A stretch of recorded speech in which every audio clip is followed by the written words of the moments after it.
manachari.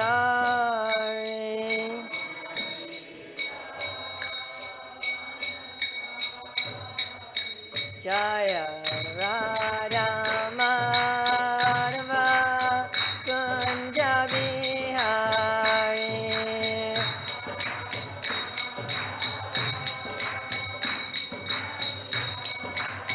Jaya Radha Madhava Kunja Bihari.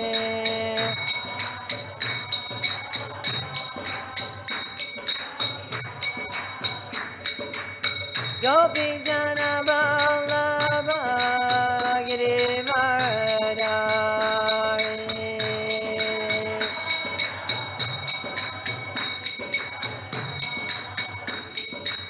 Gopi Jana Vallabha Girivaradari.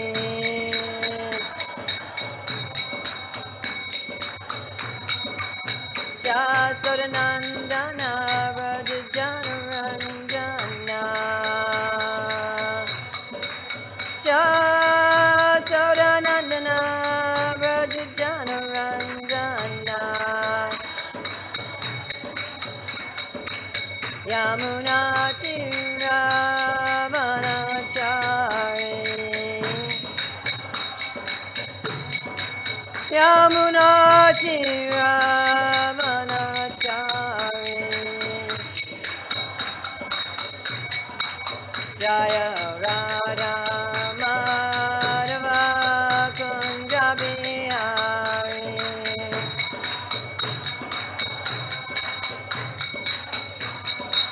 Jaya Radha Madhava Kunja Bihari.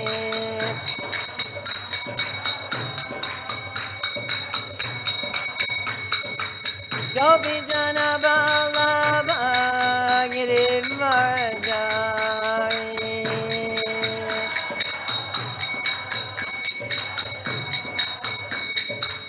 Gopi Jana Vallabha Girivaradari.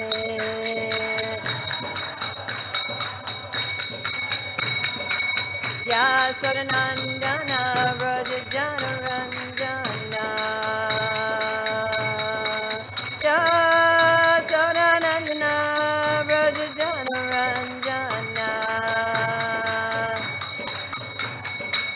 Yamuna Tiravanachari.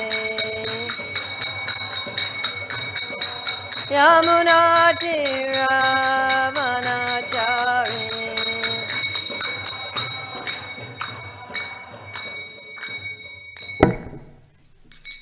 Jaya Vishnu Bhad Paramahansa Parvajacharya Asatara Satashri Srimad Divine Grace A.C. Bhaktivedanta Swami Maharaj Prabhupada Ki Jai. ISKCON Founder Acharya Srila Prabhupada Ki Jai. Anantakoti Vaishnava Vrinda Ki Jai. Namacharya Srila Haridas Thakur Ki Jai. Prem Chikaho Shri Krishna Chaitanya Prabhu Nityananda Shri Advaita Gadadhar Shri Vasadi Gaura Bhaktivinoda Ki Jai. Shri Shri Radha Krishna Gopinath Shai Mukunda Radha Kunda Giri Govardhana Ki Jai. Vrindavan Dhama Ki Jai, Mathura Dhama Ki Jai, Navadvip Mayapur Dhama Ki Jai, Jagannath Puri Dhama Ki Jai, Gangamaya Jamuna Devi Ki Jai, Bhakti Devi Ki Jai, Tulsi Maharani Ki Jai, Samaveta Bhaktivinda Ki Jai, Gaura Premanande. All glories to the assembled devotees.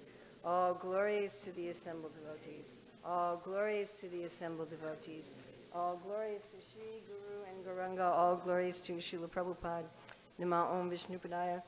Krishna Prasthaya Bhutale Srimati Bhaktivedanta Swami Niti Namane Namaste Sarasvati Deve Gauravani Pacharane Nivasesa Sanivadi Paskachade Satarane Vandeham Shri Guru Shri Yuta Padakamalam Shri Gurun Vaishnavamscha Shri Rupam Sagrajatam Sahagana Raganatham Vitam Sam Sajivam Sadvaitam Sadvadutam Parijana Sahita Krishna Chaitanya Devam Shri Radha Krishna Padam Sahagana Lalita Shri Vishakam Vitamscha Vanchakalpachi Vishaki Pasandhyavata Patijanam Pavanevyo Vaishnavevi Namo Namaha Om Namo Bhagavate Vasudevaya. Om Namo Bhagavate Vasudevaya. Om Namo Bhagavate Vasudevaya.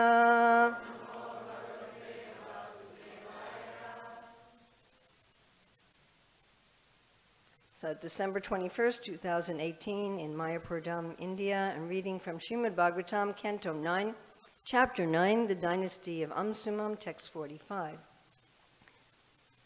Devai varo dato Mayam tribhuvaneshvarai Navrinetam maham kamam bhāvanāmṛta-saṅgha. Please chant.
Ladies?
Devi, by the demigods, Kama Varaha, the benediction to have whatever he wanted. Dattaha was given, Mayam, unto me, Tribhuvanāmṛta-saṅgha, by the demigods, the protectors of the three worlds, who can do whatever they like within this material world. Navrine, did not accept, tam, that, aham, I, kamam, everything desirable within this material world. Bhāvanāmṛta-bhāvanāmṛta-saṅgha, being fully absorbed in the Supreme Personality of Godhead, and therefore not interested in anything material.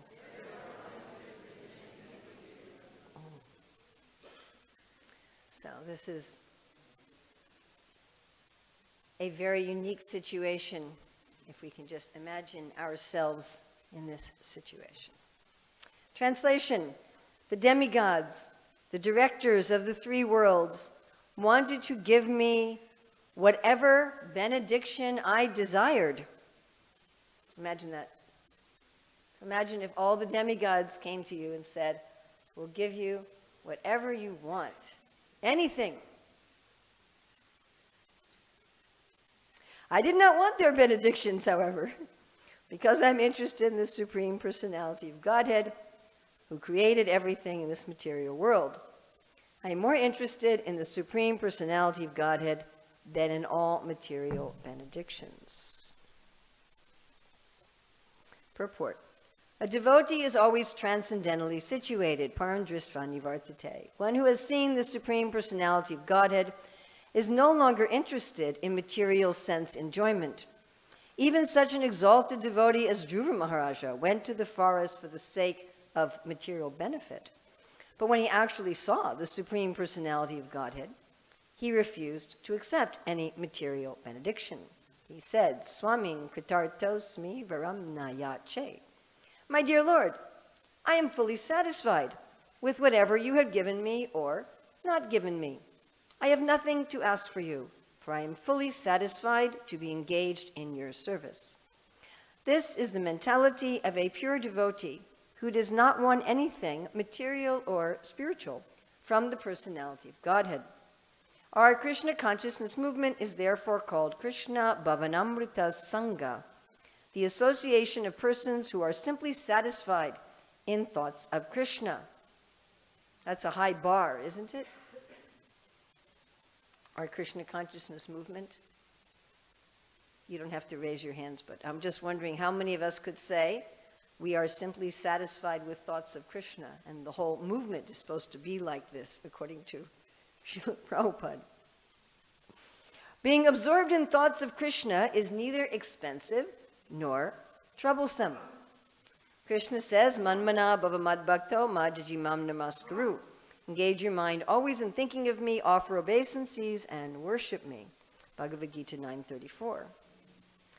Anyone can always think of Krishna without difficulties or obstacles. What do you think of that one? So we have not expensive, not troublesome, no difficulties, no obstacles. This is called kṛṣṇa-bhāvanāmṛta. One who is absorbed in kṛṣṇa-bhāvanāmṛta has no material benefits to ask from Krishna. Instead, such a person prays to the Lord for the benediction of being able to spread his glories all over the world. Mama janmani, janmanīśvare, bhavatād bhaktir hoituki tvai. A Krishna-conscious person does not even want to stop his cycle of birth and death, which is what Prabhupada meant by a spiritual benediction. He simply prays, I may take birth as you like, but my only prayer is that I may be engaged in your service. Devi kama varo dato mayam tri bhuvaneshwarai navrinetam aham kamam bhuta bhavanā. The demigods, the directors of the three worlds, wanted to give me whatever benediction I desired. I did not want their benedictions, however, because I'm interested in the Supreme Personality of Godhead who created everything in this material world. I am more interested in the Supreme Personality of Godhead than in all material benedictions. So I was just hearing Prabhupada speaking on Bhagavad Gita, 7th chapter, Urmila apanalo vayu kamano buddharevacha. And he was speaking there about how desire is the source of everything. That this body we have now is due to our previous desires in other lifetimes, and frankly, even in this lifetime. Even within this lifetime, our desires develop our mind and body in a particular way. Now, of course, I think for most of us, does anyone here look in the mirror and say, wow, that's perfect? Or look at our life and say, wow, everything, just exactly. Anybody? So it's strange because we have this life, our family, our health, our income, our education, our friends, our physical appearance, our gender, our race, our nationality, due to our own desires. But the problem is that once we get that, we often don't like it. Isn't that a fact? Right? Oh, I wish this was a little smaller, this was a little bigger, I wish I was taller, shorter, skinnier, fatter. I wish I was married, I wish I wasn't married, I wish I had kids, I wish my kids would grow up. I wish I could have a beautiful home. Oh, I wish I could just be simple and get rid of everything. You know, so we have these desires, and as soon as we get our desires, we don't like them, isn't it? Isn't it? We find something wrong with them. I was speaking the other day, this person, oh, I'm in love, I'm going to marry this wonderful devotee. And then he gets to know the devotee a little more. And he's saying, actually, she has this problem and that problem and this problem. And I already said I'm going to marry her, but I don't even know if I like her. And what am I going to do? And that's right, isn't it? Right? I want this, I want this, I want this, I want this, I want this. Our desires, the desire is actually the essence of being alive. Even the grass is desiring the heat and the water. And from the desires come all kinds of emotions, fear, anxiety, exuberance, wonder. And from the emotions come thoughts. I think I'll take this, I think I'll take this. And from there comes our action, which then entangles us in the law of karma. And our continuous desires are responsible for what's happening to us, but of course specifically the desires at the time of death. And this section of the Bhagavatam is specifically about someone who's about to die. So why especially at the time of death? So that became very clear to me. I've told this story many times. I was taking my Gurukul students out on a field trip. And on the way back, we saw these big billows of smoke in the sky, and the kid said, can we stop and see what that is? There was an apartment building on fire. And the fire was so strong that we had to stand many blocks away. We couldn't go close. And as we were watching, the fire engines came and they started putting out the fire. And then we went up close and we saw this one young woman barefoot on the sidewalk with 3 children. And she was saying evidently it was a cooking fire. Some neighbor of hers had some oil on the stove and went to answer the phone, and the oil caught fire and the fire went up through the walls. This woman was saying all of a sudden she saw fire coming out of her walls from her neighbors cooking, and she just grabbed her children. She didn't put on her shoes. She didn't get her money. She didn't get, her family photographs. She just took her children. So when your house is on fire, you will grab what's most important. Isn't that a fact? If we think, well, what's most important to me?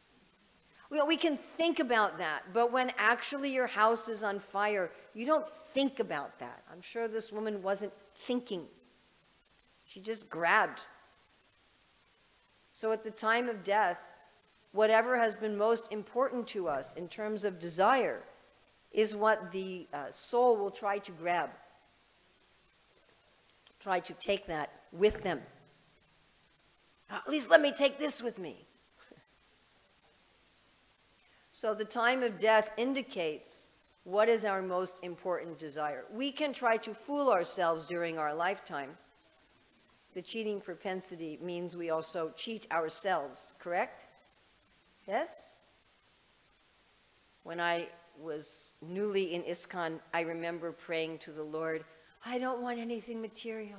I only want pure devotional service. Anyway, what happened next was interesting. But obviously I didn't want only pure devotional service. Basically, Krishna said, oh really? Let's try taking away this thing and that thing and see how you respond. And I went, no! Pure devotional service and that. Oh, and also that. And what about that? And can I have that too? All right, that's what the demigods are. They're Sakama devotees. We want to serve Krishna and. You understand? I want to serve Krishna and I want to be a controller of the world. Okay, become a demigod. So the time of death, there's no cheating. You can't cheat anymore.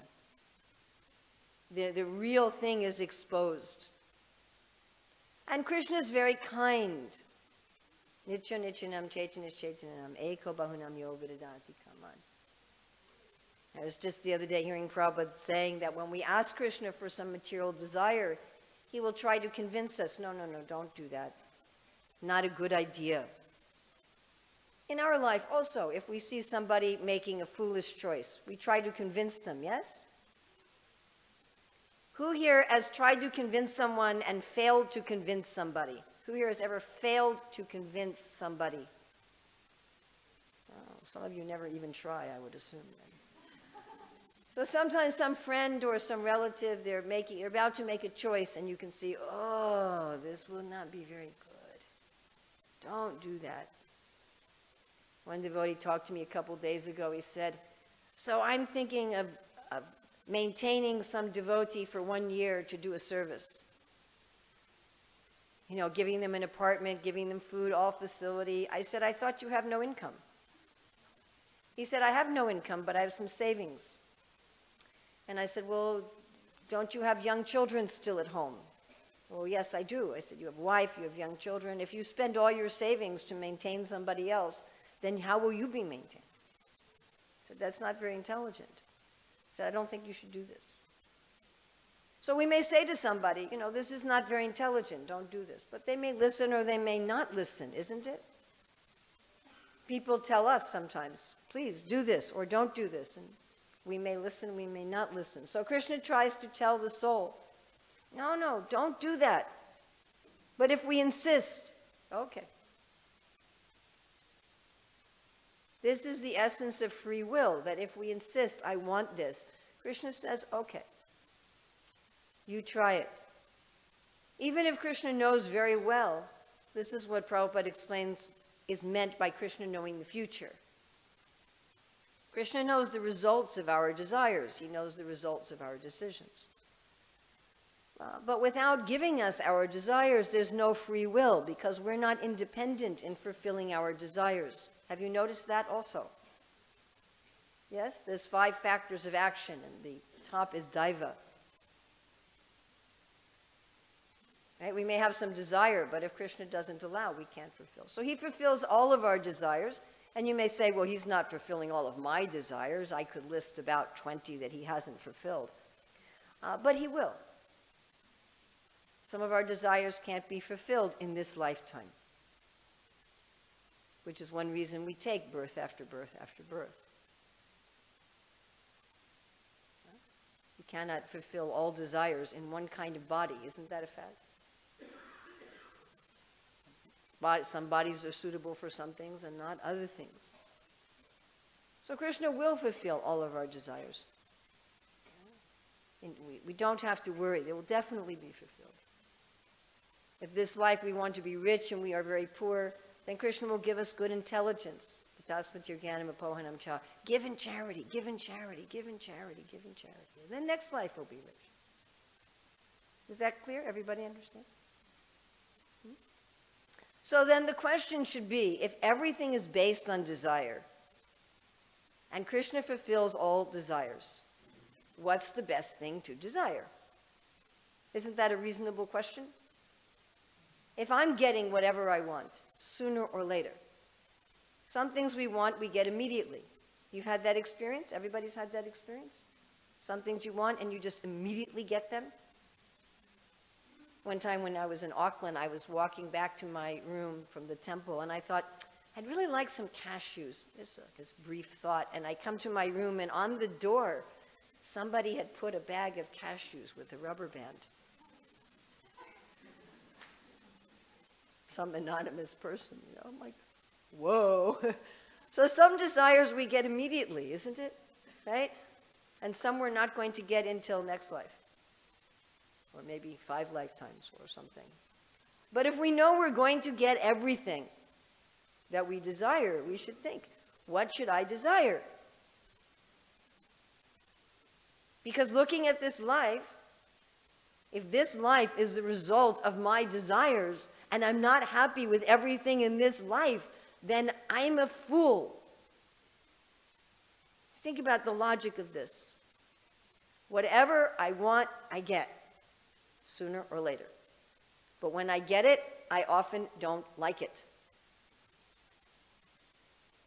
And even if I like it, I'm getting things that are temporary. Dukalayam ashastvatam. So either I get it and I'm like, oh, why did I want this? Or I get it and I go, wow, this is great, I want to keep it forever, and I can't. Yes? So I must be desiring the wrong things.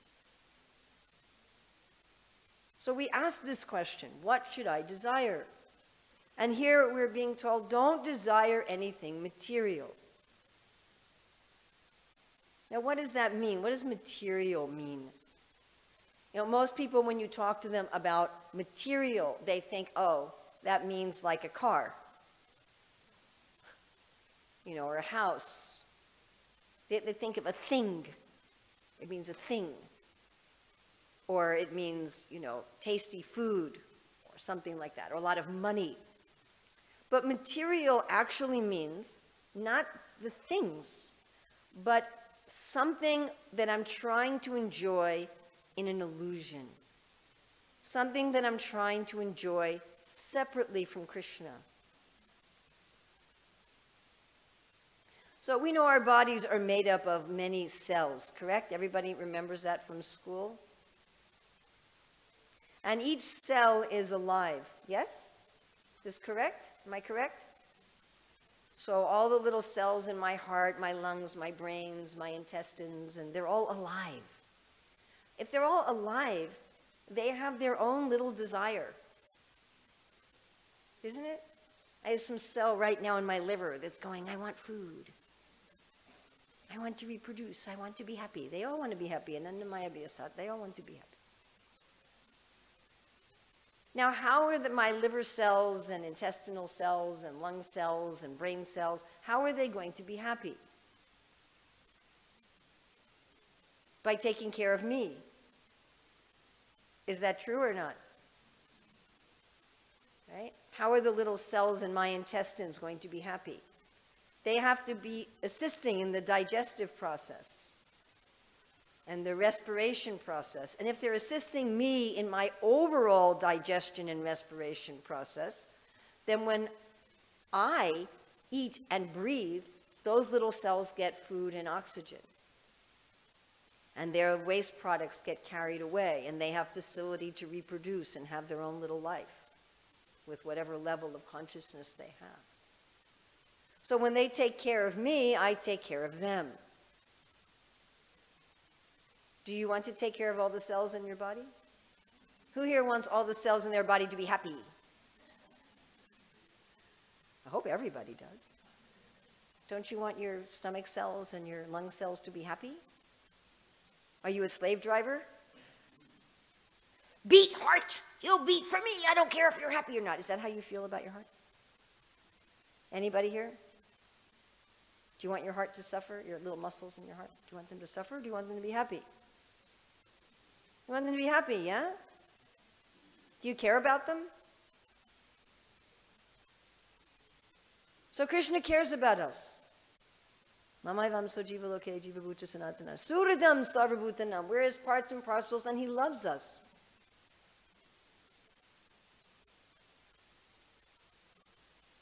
Think how many hours every day we spend taking care of our body. We have some affection for our body. Krishna has affection for us. But if some little cell thinks, I'm going to be happy independently, what's that called? Cancer. As soon as a little cell says, I'm not going to work for the body, I'm going to work for myself. That's what cancer is. And as soon as that cell starts working for itself, it's going to kill the body. Now, we can't kill Krishna, obviously. But in other words, it cuts off its own benefit. It cuts off its own benefit. So that's material. Material is when I act like I'm a cancer in Krishna's body. So does he want me to be happy like that? No, it's not happiness. That's not happiness. It's like if you work, another example would be you work for a company and you're stealing from the company. I think 80% of all theft in shops is from the employees. Now, if it's a good company, if you work for the company, they take care of you. If it's a really good company, you don't even have to think about yourself. If you work for a really good company, really good employer, you just think about the mission of your employer, and they give you a salary, and they give you a desk and a computer or a car or whatever you need for your job. They give you vacations, they give you birthday parties. They give you everything you need, and you don't have to think, will I have enough money to pay my bills? All you think about is the company business.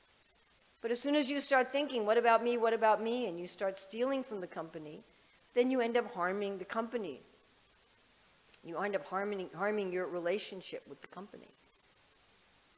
So the employer doesn't want the employees to be happy like that.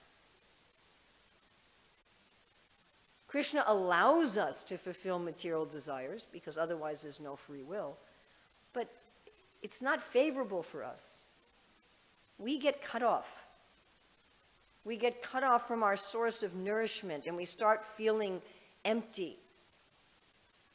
We feel that we're lacking something. We feel incomplete. We feel full of fear and anxiety. And we start looking for more and more and more ways to complete ourselves. So those desires we should not cultivate. Now, if we already have those desires, it's better to ask Krishna for them than to try to fulfill them independently. If I have a selfish desire, far better to ask Krishna than to fulfill it independently, because if I ask Krishna for it, I'm starting not to be independent in my desire. That's the trick. Can you all understand the logic of that? People say, what should I do with my material desire? Material desire means a desire to enjoy independently from Krishna. If I ask Krishna to fulfill my desire to enjoy independently of him, I am starting to depend on him. Do you follow? If I say, Krishna, please help me enjoy independently of you, that is a kind of dependence on him. And so it's tricky. He says, you want to enjoy separately from me? Ask me about it. And that pulls us into starting to align our desires with him. So don't hide your independent desires from Krishna and try to fulfill them independently. This is a mistake many devotees make. They go to Krishna, Krishna, give me pure devotional service. For all the other things, I'll deal with it myself. Or I'll pretend they're not there and crash and burn after 10 years of chanting Hare Krishna. That happens too. You try to pretend you don't have any separate desires, and then all of a sudden they explode on you one day, and we say, what happened to that devotee? Looked like such a nice devotee. But we're advised, come to the point where I really don't have any desires to enjoy independently. And here Prabhupada's saying nothing material, nothing spiritual, and he defines spiritual later in the purport as wanting to be free from birth and death.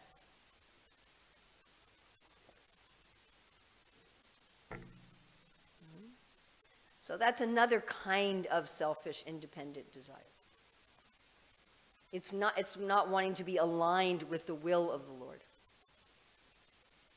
It's still thinking about what can I do for myself. So the highest desire is given here, and of course throughout the Shastra, over and over and over and over, and all of us know what it is. We could all recite it in our sleep. Pure devotional service. Service birth after birth. Whatever the Lord wants, being aligned with his will. Yes, everybody knows that? Everybody knows that? We all knew that? That wasn't like a new bit of information in this class. So why is that the highest thing to desire? Because it completely fulfills us. As so nicely explained here, Krishna is not a slave driver. Just like even I want my skin to be happy and healthy. I want my heart to be happy and healthy. I want my stomach to be happy and healthy. Even I want that. And I'm just a selfish, conditioned soul. So what to speak of, Krishna wants us to be happy. And how does he want us to be happy? He wants us to be happy being fully who we are. You know, I want my stomach cell to be happy as a stomach cell. I don't want my stomach cell to pretend to be a heart muscle. You understand? So we have who we are. We have who we are ultimately, spiritually. We have our swarup. We have our eternal form. We have our way we want to serve Krishna. It's not assigned to us like in communist China. You plow the field, but I'm a scholar, go plow anyway. You know. Not like that. It's not like we say to Krishna, I really want to be a peacock. And he's like, too bad. The only opening is for squirrels. Go be a squirrel. You know, it's not like that. Peacock positions all filled, sorry.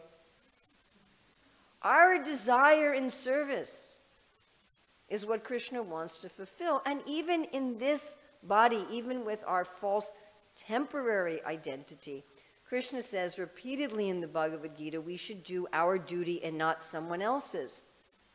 Again, that's not a question of an assignment. It's a question of our nature, our guna and karma. How we feel most ourself, as the famous psychologist Abraham Maslow called it, self-actualization. What is mine? What do I want to contribute to the Hare Krishna movement? Prabhupada said everyone has some extraordinary talent, and to serve Krishna with that talent means successful life. So even though this particular identity is temporary, it's not the real me, this body and this mind has a certain nature, a certain striving. And Krishna wants that used in his service. So when we connect with Krishna, Krishna wants us to be fully who we are in the happiest way possible. Therefore, we feel completely fulfilled. That's his desire. So how do we switch from thinking, well, if I do that, what will happen to me? If I actually were to surrender right now and I really truly were to just say, Krishna, I just want to align my will with yours, and I just want to serve you birth after birth. I just want to serve you birth after birth. If I said that, what would happen to me? Would I have to become a worm in the house of a devotee? Would he do that to me? You know, some of the things happened to me in this life weren't so nice, and we say it's Krishna's mercy, so, you know, if I really surrendered, I don't know what would happen. Maybe I'd lose my autonomy, maybe I'd lose my freedom, and maybe nobody would like me. There's that verse of Krishna loves you, he takes everything away, and your family doesn't even like you, and everybody will hate me.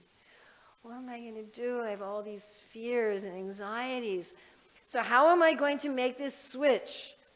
This was Arjuna's thing in the beginning of Bhagavad Gita. He says, Krishna, you know, if I fight this war, my family will be dead. I won't be able to show them the kingdom, and all the husbands will be dead, and the women will have all these illegitimate children, and I'll be responsible, and I'm going to go to hell. I heard that from my authorities, you know, and if I do what you say, all these things will happen, and I'll just suffer, and I can't see how I'm going to get any happiness from killing my own kinsmen, even if I get a kingdom like the demigods in heaven, and I'm not going to do what you say, Krishna. Forget it. I have my own plan. I'd rather just live by begging. So we have this, isn't it? Yeah, that's the best desire. I'll be fully fulfilled, but I don't really believe it. I believe all these other things. So how are we going to change our desire? How are we going to get our feelings, our desires in line with our philosophy?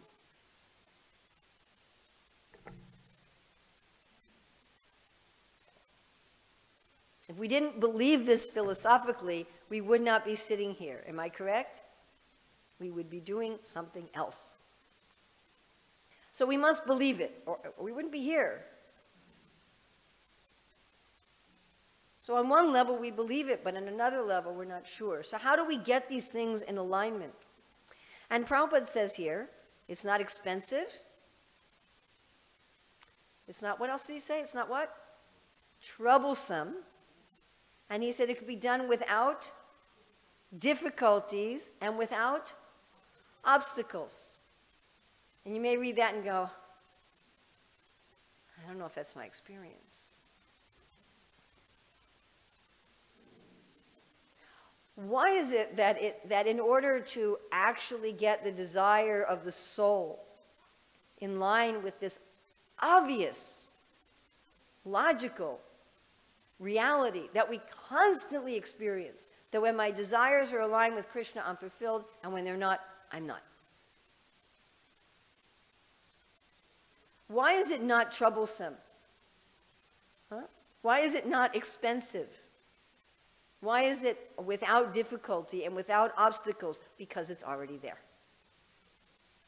It's not something to be gained from any other source. It's already there. We already naturally desire only to love and serve Krishna. It's already in the heart. Prabhupada wrote in a letter, you should know, you've asked me, said, where is the ocean of love? You should know that it is within your heart. This desire to be fully aligned with Krishna and fully express myself in alignment with Krishna and his desire is already who I am. I don't really need to get it from anyone or anywhere. It's already there. I have it. Why would it cost money to get something that I already have? Why would it be trouble to get something I already have? How could there be any difficulty or obstacle to access something that I already have? And Prabhupada says here how to do this, how to realize what I already have. Have you ever done this? Have you ever thought you lost something and you found out like it was in your hand or in your pocket? Or my mother would, you know, she'd have her glasses here. Where are my glasses? Have you ever done that? Yeah. Or you think you don't have something. Oh my God. Sometimes I buy something and I find that I already had it. Does that ever happen to you? You buy it and then you're like, oh, it was in this drawer.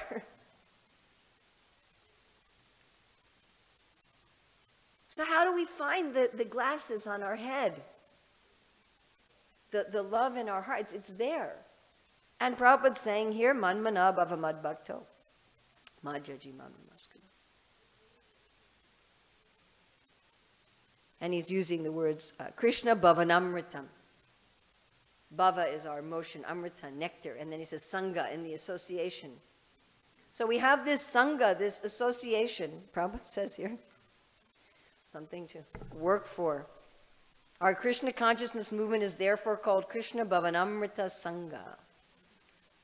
So this is what we are meant to do with our saṅgha. This is why we go through so much trouble to build this huge city, this big temple,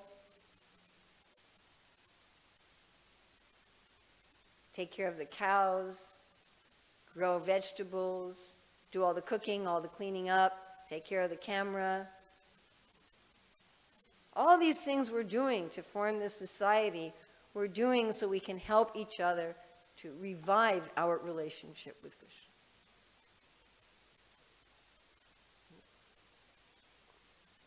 Because even though you already have it, sometimes it takes somebody to say, hey, Mom, they're on your head. So what we're supposed to be doing for each other is to help each other remember, to help each other revive that relationship with Krishna.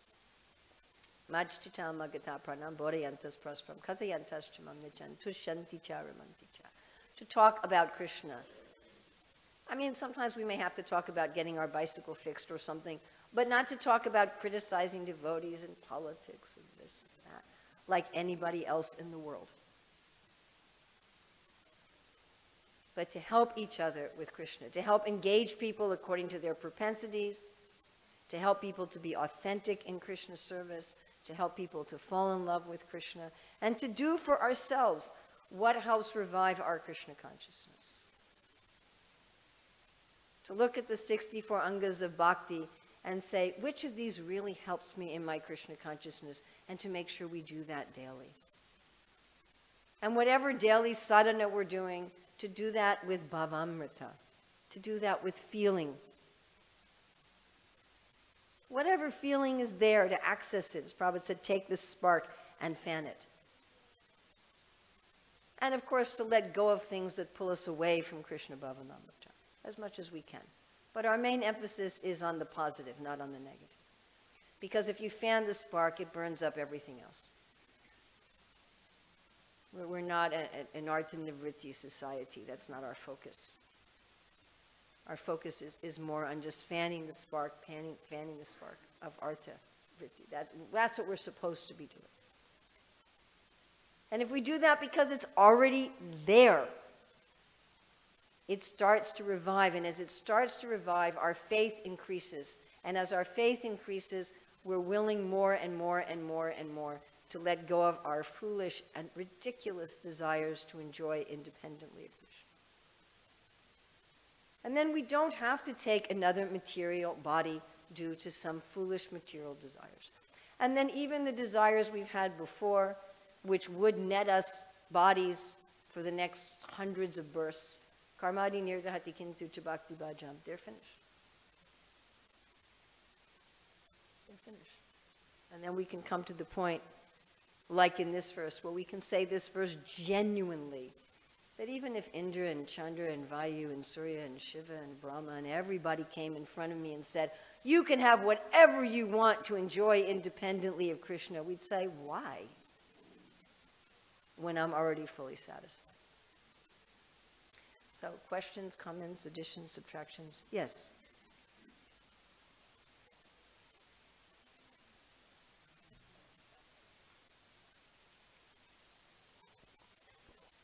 Hare Krishna, thank you so much for lecture. Can you explain, please, Your Grace? The soul is active and soul is self-sufficient. How these two things can be act simultaneously? How it can be active and self-sufficient simultaneously? Yeah. I should say, I have my books here if anybody wants to purchase a book, so Mahalakshmi can. And if you hang around, I'll be happy to sell them, to sign them for you. How can the soul be active and self-sufficient simultaneously? These two things, they are existing together. And because there was some time when Krishna was alone. Then he created all this. Oh, but Krishna is never alone. Krishna was alone in the sense of the material manifestation, because it's not manifested. It's there, but it's not manifested. But he's never alone. It's not like, you know, Radharani and Mother Yasoda disappear or something like that. He's just, where'd everybody go, you know? It's not like that. So are you thinking that self-sufficiency means that therefore I have no need for action? Okay. So, do you ever do things that you don't need to do? You do them just because they're fun?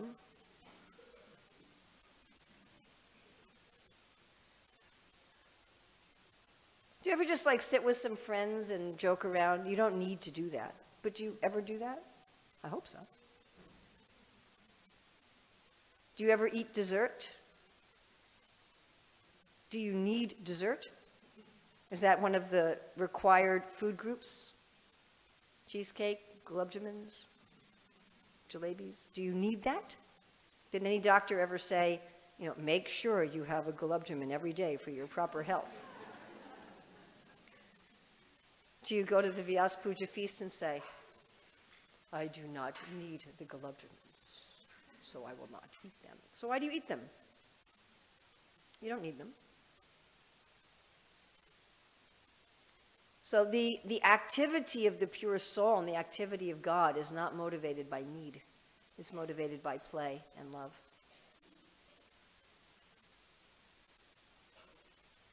I do things with people I love and for people I love that I don't need to do and they don't need to do. Right? Then how this self-sufficiency is manifesting in our life? What does it mean, self-sufficient? That I am acting And if I'm connected with Krishna, then I am aware that I have everything that I need. It's just like a healthy cell in my body. If it's working in harmony with the body, it has everything it needs. It doesn't have everything it needs independently. Self-sufficient doesn't mean I have everything I need if I'm cut off. It means I have everything I need if I'm connected. Is that okay? Anybody else?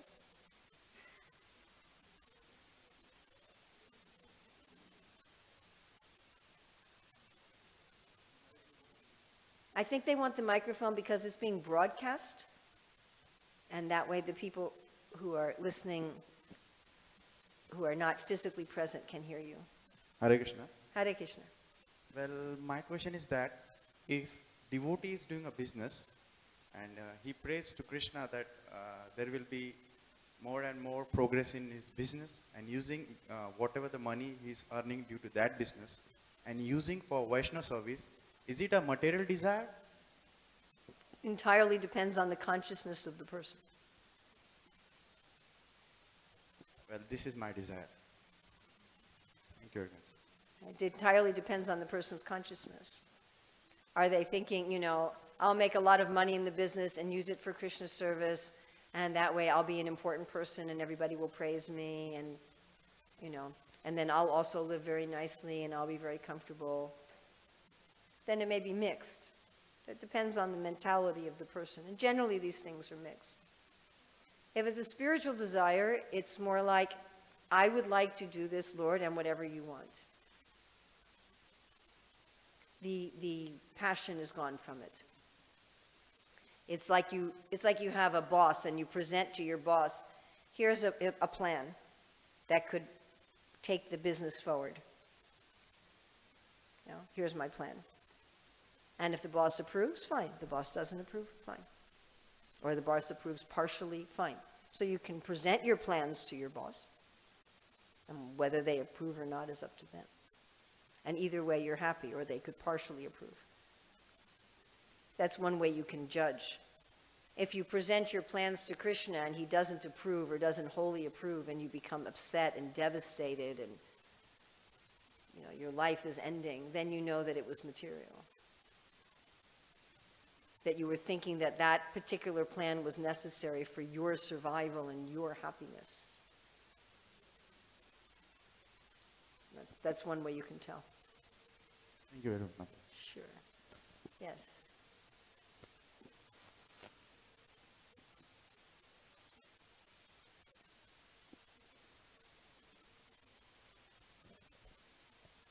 Hare Krishna. Hare Krishna. Hare Krishna. Thank you, Urmila Mahārāja, for the very nice class.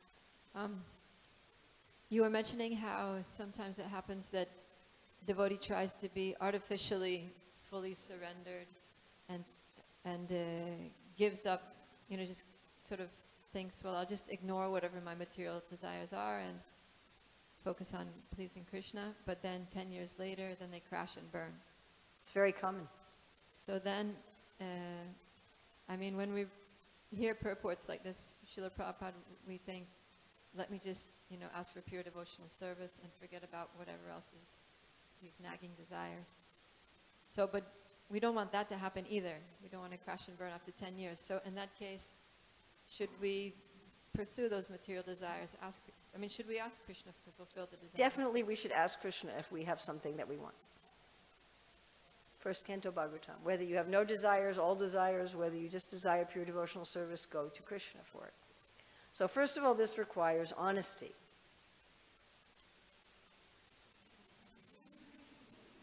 It requires some honesty, and it requires some humility. Two commodities that, what did Mark Twain say? Honesty is very, you know, the truth is very valuable, so I don't use it very much. So these are very rare commodities, especially in Kali Yuga, honesty and humility. So to be an introspective sage and be honest, what is it I actually want? And ask Krishna to show you what you actually want. You may be surprised. You know, when he starts showing you this kind of sewer in your heart of all these things that you want. And say, Krishna, these are the things that I want. They are genuinely the things that I'm wanting. And then I put them to him. You deal with these as you like. Please deal with these as you like in a way that I'll actually feel satisfied. And let him decide. Some of those material desires you'll just lose your taste for without any effort at all. The Christians call that the dark night of the soul. The dark night of the soul, people often don't understand what it means. What it means is that you become purified without being aware of it. It happens in the dark night. Ravinda Sri Prabhu talks about this, how he started chanting Hare Krishna and all of a sudden didn't want to smoke anymore. And he's like, what happened? What kind of mantra is this? And he stopped chanting. Because he thought... So some of our material desires will go away like that. We're engaged in bhakti, and all of a sudden we may realize, oh, I used to want that, and I don't want it anymore. We don't even know how we lost the desire for it. Other things will go away that Krishna will reveal to us, as Prabhupada said, the naked form of our desires. We'll see it for what it is. Maybe we'll see it in someone else. I had that experience. I was talking to one god sister, and she was talking on and on and on about how she wanted to make a lot of money, and that's all she ever talked about, and find Mr. Perfect. And every time she talked to me, it was only about that. And seeing that in her, I was just like, ah. And I was like, sometimes we may go through it ourselves. I know one devotee was a sannyasi, gave up his sannyas, gave up Krishna consciousness, married a non-devotee, became very rich. Non-devotee divorced him, took him through the ringer, and he said to me, I had a marriage right out of the 5th canto, Forest of Material Enjoyment. I got to experience that the Bhagavatam is true, now he's back in the fire of bhakti. So sometimes Krishna may fulfill our desires in that way. And sometimes Krishna may fulfill our desires in a way that we say, wow, it's wonderful, I have the perfect everything, but it doesn't satisfy me. Whatever it is we wanted, I got the multi-million-dollar business and I saw, So Krishna has so many ways, when we give our desires to him, he has so many ways of dealing with those desires so that we come to the real desire. Let him take care of our lives. Otherwise, we're trying to hide a part of ourselves and from him, and then he can't really help us very well. It restricts his ability to deal with us. Just exactly like if someone says, how do I get to your house? I have to know where they are. If they're not honest about where they are, I cannot direct them properly. Now, of course, Krishna knows where I am, even if I don't know where I am. But if I'm not honest about where I am, it's difficult for him to direct me properly. And it becomes quite painful for me.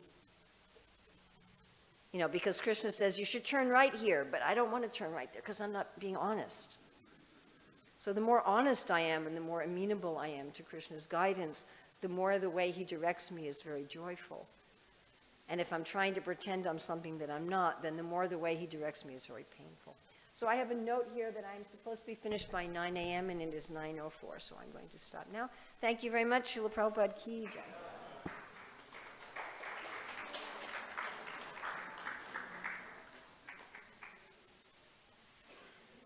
So the books we have there's a Krishna conscious novel, How to Attain Krishna Prema, and it's written in language for the general public, so you can give it as a book to non-devotee friends.